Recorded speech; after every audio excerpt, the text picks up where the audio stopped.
வணக்கம். எனவே பேசுவோம். நம்ம எனவே பேசுவோம் சேனலுக்கு சப்ஸ்கிரைப் பண்ணி பெல் பட்டனை அழுத்தி ஆதரவு.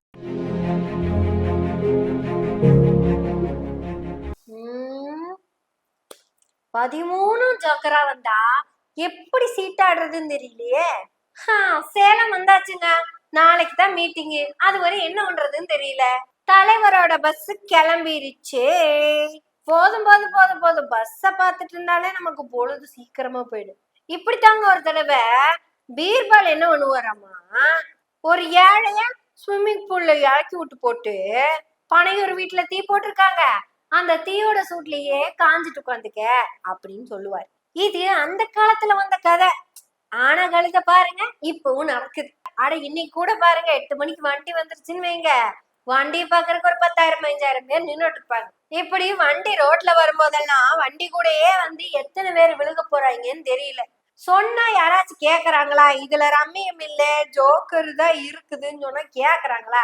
ஆட ஒரு ஜோக்கர் 2 ஜோக்கர் இல்ல, 7மே ஜோக்கர். 7 ஜோக்கர் வேற வேற போட்டோல உட்காந்துட்டு இருக்குது. சொன்னா நம்புவீங்களா?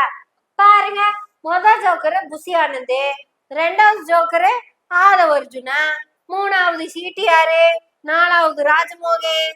இது என்ன புது? இது செங்கோட்டையனா? செயின் ஜார்ஜ் கோட்டையை பிடிக்கிறேன்னு சொன்னவங்க கடைசியில செங்கோட்டையனை பிடிச்சி வச்சிருக்காங்க.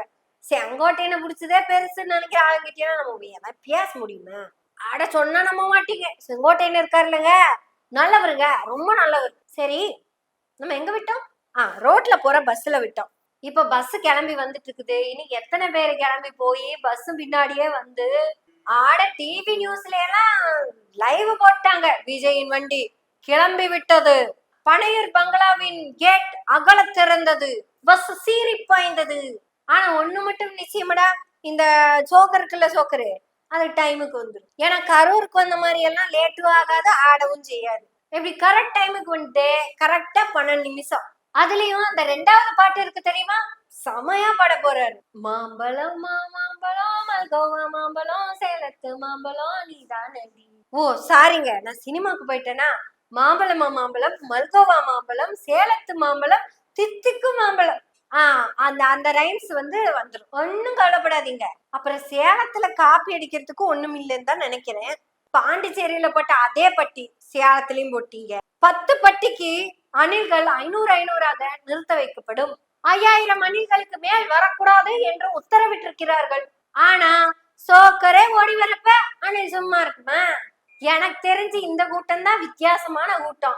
எதுக்கு வரான்னு தெரியாத கூட்டம், ஏன் வரான்னு தெரியாத கூட்டம், அங்க எதுக்கு போறான்னு தெரியாத கூட்டம். நாளைக்கு அநேகமா சேலத்துல நாய்ஸ் பொல்யூஷன் பீக்ல இருக்கும் பாருங்க. ஒரு ஆளு பக்கத்துல இருக்கிறவங்க கிட்ட பேச முடியாது. ஓ இங்கதான் இருக்கா, எடுத்து கொடுங்க கேமராமேன். இன்னைக்கு நான் அடிக்க போற விஷயம் கம்மிங்க, சேலத்துல அடிக்கிறத மட்டும் பாருங்க. ஒட்டுமொத்த சேலம் மீட்டிங்கும் இதுதான். செங்கோட்டையனே பேச முடியாம தெரிச்சடிச்சு ஓடின கதையெல்லாம் நடந்திருக்கு தெரியுமில்ல. வீடியோ பாக்குறீங்களா? பாருங்க.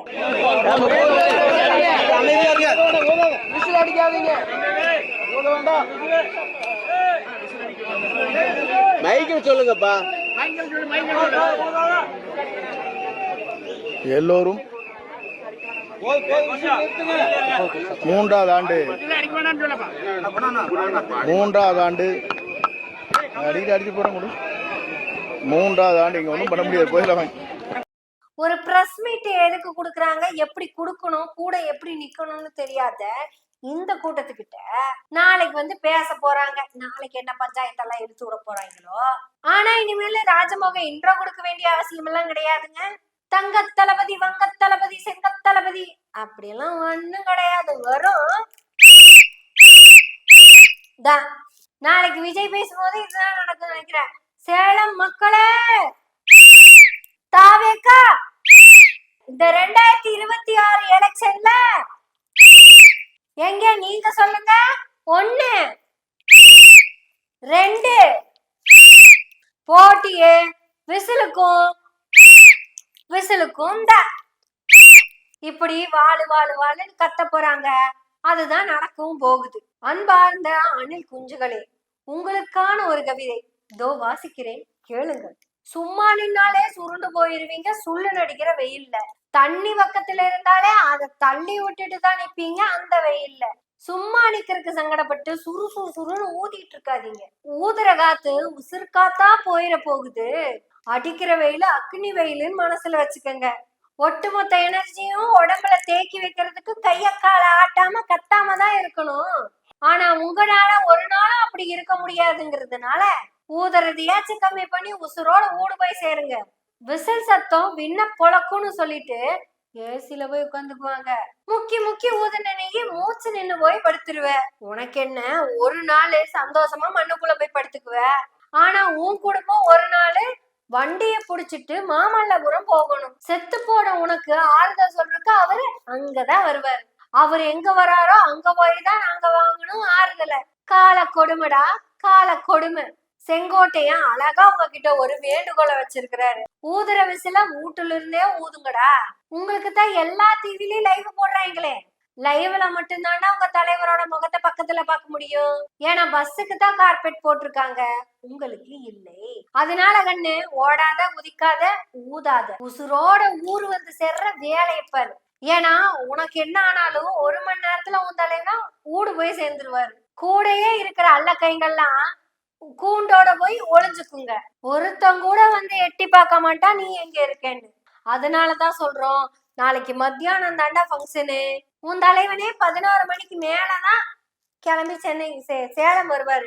15 நிமிஷம் பேச போற உன் தலைவனுக்காக 15 மணி நேரம் காத்து கிடக்காத. ஏன்னா உன் தலைவனுக்கு நீ காத்து கிடக்கிறத பத்தி எல்லாம் கவலையே இல்ல.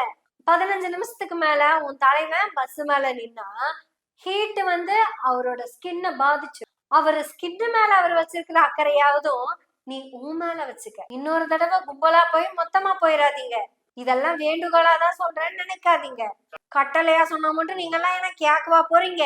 ஊதாதே, உசுர் காத்த ஊதிராத. ஏன்னா நீங்க எத்தனை பேரை செத்தாலும் அவர் அதை கவலைப்படவே மாட்டாரு. அவரு அடுத்த ஆடியோ லான்ச்சுக்குள்ள பிளான பண்ணிடுவாரு. அதனாலதான் சொல்றோம், வெயில்ல போனாலும் விவரமா வீட்டுக்கு வர வழியோட போ. இனி உங்க தலைவன் என்ன பேச போறாரு, என்னென்ன சம்பவங்கள் நடக்குது அப்படிங்கறத நம்ம பார்த்துட்டு நம்ம பேசலாம். தங்க தலைவா, சரியான டைமுக்கு வா. தமிழ் தாயின் தவ புதல்வனே, வழக்கம் போல 10-15 நிமிஷத்துல புடிச்சிட்டு போயிரு. அதுக்கு மேல கேட்டா கூட நீ பேச மாட்டேன்னு நல்லா தெரியும். ஆனா நம்ம பேசணும், பேசுவோம். எனவே பேசுவோம் நாள்தோறும். உங்களுடைய ஆதரவுகளை நன்றிகளோடு எதிர்பார்த்து கொண்டிருக்கிறோம். நன்றி, வணக்கம்.